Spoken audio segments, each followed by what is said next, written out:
खोलेगा तो गाड़ी डूब जाएगी। गेट खुलेगा, बोला आ रहा है, वो दूसरा वाला तो तैयार। दूसरी ना भैया और मंगाओ, पुलिस को फोन करो। नहीं कोई नाव वाला ना चला बचा लिया।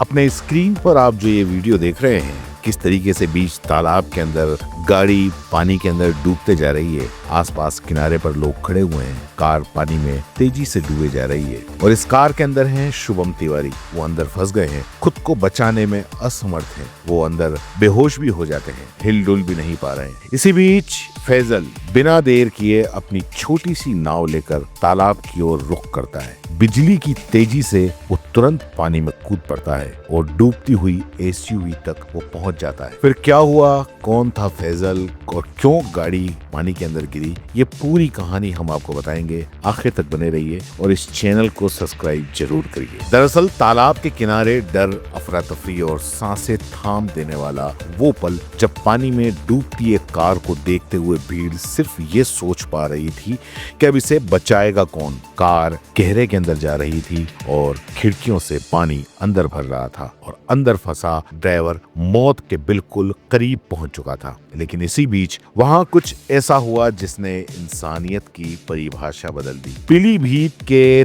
टनकपुर हाईवे के पास में एक बच्चे को बचाने के लिए शुभम तिवारी की एसयूवी तालाब के अंदर पलट गई। कुछ ही सेकंड्स में वो कार करीब 50 फीट अंदर खिंच गई। शुभम उसमें फंस गए। हिम्मत उनकी जवाब दे चुकी थी, वो सारी कोशिशें कर चुके थे बाहर निकलने की, लेकिन निकल नहीं पा रहे थे। तभी तालाब के कोने पर बैठे फैजल की नजर उस डूबती कार पर पड़ी। बिना एक पल सोचे, बिना एक पल गंवाए वो अपनी कार को उस ओर मोड़ देता है। न कोई डर, न कोई झिझक, बस एक ही सोच कि किसी की जान बचानी है। ये घटना सिर्फ एक रेस्क्यू नहीं बल्कि इंसानियत की सबसे बड़ी मिसाल बन गई। पीलीभीत में तालाब में पलटी कार के अंदर फंसा ड्राइवर शुभम तिवारी, बाहर डरी सहमी भीड़ और ठीक उसी वक्त एक फैजल नाविक वो तुरंत अपना हौसला जुटाता है और चला जाता है। उसका असाधारण हौसला और फिर अपनी जान जोखिम में डालकर उस डूबते हुए को किनारे तक ले आना।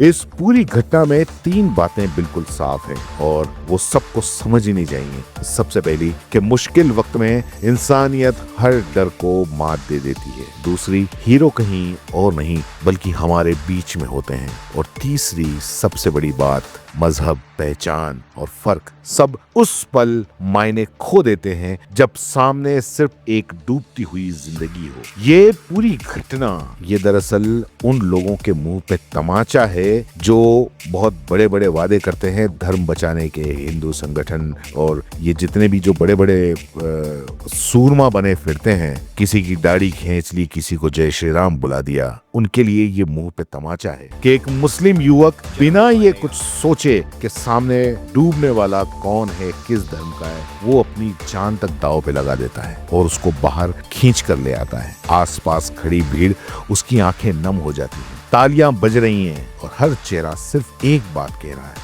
हीरो फिल्मों में नहीं हमारे बीच होते। इस घटना ने सबसे बड़ी सच्चाई जो सामने ला दी वो यही है कि यहाँ धर्म कभी इंसानियत से बड़ा नहीं रहा और असली हिंदुस्तान ये। अगर फैजल उस पल ये सोचता कि ये मेरा कौन है, ये हिंदू है या मुसलमान है, और अगर हिंदू है तो मैं क्यों उसको बचाऊं, तो फिर आज शुभम तिवारी जिंदा ना होते। लेकिन फैजल ने मजहब नहीं देखा, एक डूबती हुई जिंदगी देखी। पीलीभीत की ये तस्वीर एक सबक है कि राजनीति जितना भी जहर बो दे, नफरत जितनी भी फैलाए, इस देश की मिट्टी में अभी भी वो लोग जिंदा हैं, अभी भी वो लोग हैं जो बिना नाम, बिना पहचान के, बिना शोर के सिर्फ एक काम करते हैं, इंसानियत को जिंदा रखने का काम। ये पूरी घटना सिर्फ एक रेस्क्यू नहीं बल्कि आज के माहौल में एक सख्त सवाल भी छोड़ जाती है कि आखिर क्यों हम नफरत की आवाजों को इतना बढ़ावा देते हैं, जबकि असली देश वही लोग चलाते हैं जो बिना किसी पहचान पूछे